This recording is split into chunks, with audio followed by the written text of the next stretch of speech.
Good day, everyone. In today's video, I have this Minn Kota Riptide 50. We had it out the other day, and then I was ripping it at the full speed for about 2-3 hours, and it just quit. Originally, I thought that my battery died, but then I realized that some of the speeds just quit working on this. So it still has one forward speed. So first one, it doesn't do anything. Second one, it doesn't do anything. When you go into third speed, that turns on. That's forward speeds there. And fourth and fifth doesn't really change anything. And on the reverse side, the first one has something, second one it just stops, and then a third speed that also works. So only a couple of speeds are working out of the few that it has. So I'm gonna try to rip it apart and see if we can figure out and get it fixed up. So if you're interested, stay tuned.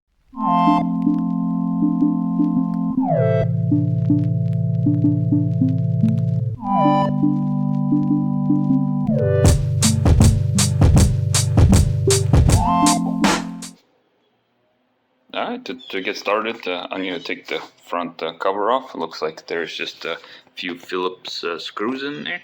So I'm going to rip those off and see what we're looking at.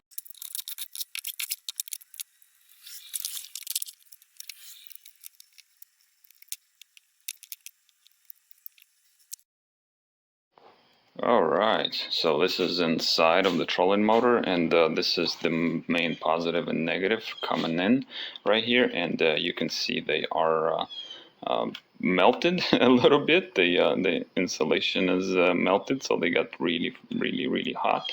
If it focus, there we go. Yeah, they got really hot. And also you could tell the switch got really hot because this is all melted up in here, and this is the main cable that's going to your motor right there.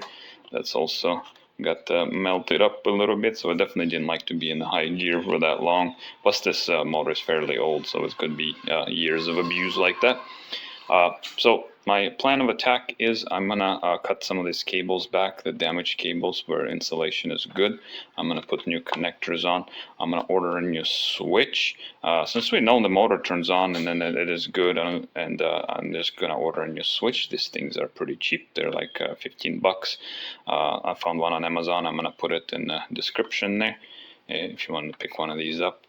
And yeah, that's going to be the plan of attack. And the next thing I'll do, like I said, I'll clean up the wires, and we'll throw the switch in tomorrow when it comes in. All right, it's actually a few days later, and I did get the new switch in. I actually got it a while back, but we're out of town and everything else, so I only just now getting the chance to work on it there.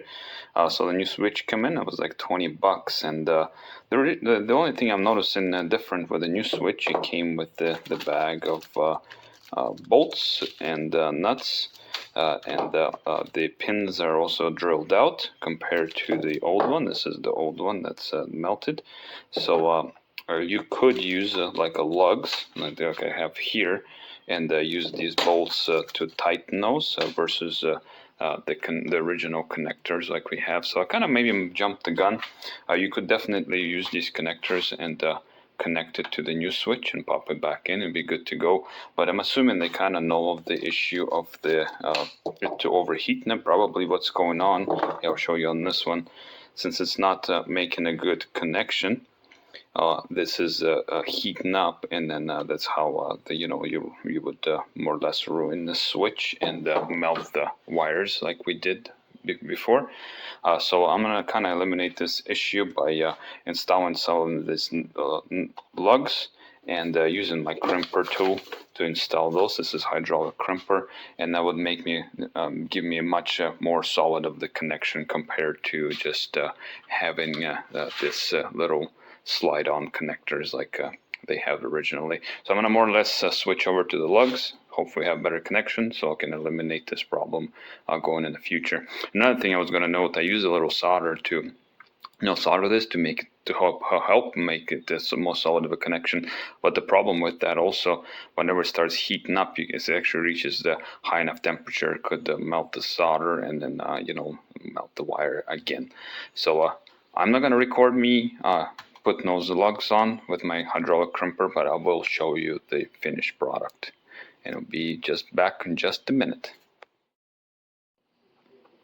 All right, and just like this, everything is connected back up. I believe these hydraulically crimped connections are gonna work a little better versus these connectors right here. I left these on the yellow and a white just because they're not carrying much of a current, and also had to redo connections on the little battery indicator switch because they used to hook up with one of these on here too. But yeah, they are connected to here too. Everything is labeled, like it's literally foolproof. It says, like, you'll say yellow, white, red, and then the battery positive and negative on here, and then this one is the black one going to the motor too. It'll say black on there. So everything is pretty foolproof. What I'm gonna do now, I'm not gonna put it together all the way. Actually gonna hook it up to a battery, maybe have a handle just to make sure everything is working, and I'll show you that in just a second. Alright, got it plugged into a battery. This is the battery indicator, and everything is lights up. Got my pliers here, and let's see. So to the left should be reverse,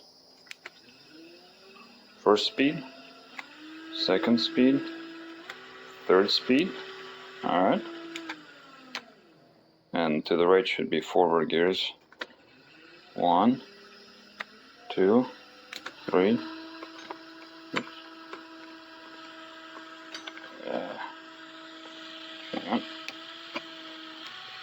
5, 4, 3, 2, 1. Off. Alright, sorry about that. But yeah, seems to be working. The new switch does the trick. And I mean, it was pretty much the sure thing. Everything was melted up, and the motor was spinning from before. So unless you had some melted wires or bad motor. But yeah, the switch did the trick. Real cheap fix. The new connectors are going to be great. I think this is going to prolong its life, having a better connection so none of these heats up as much as it does. I should probably do the same thing on my battery connection. Get some hydraulically crimped connectors on there, and I think I had those for a while from Amazon. I'll try to find a link and see if I can get you a link for the crimp-on connections, but any ones will work really, whatever you find. That they believe this was like 8 gauge or something like that, and that worked great. Anyways, I'm gonna throw it back together, and we'll finish it up. Alright, that's it. I actually even hydraulically crimped these 2 connections there, so it should be good to go.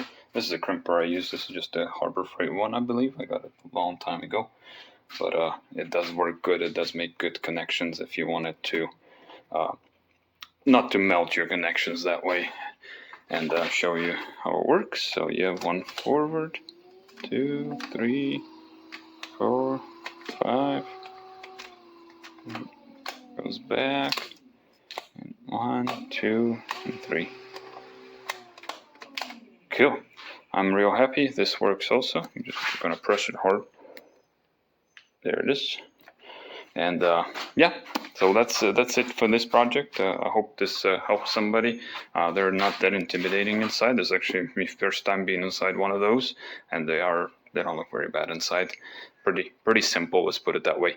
Anyways, I hope this does help somebody, and I'll catch you guys in the next video. Bye bye.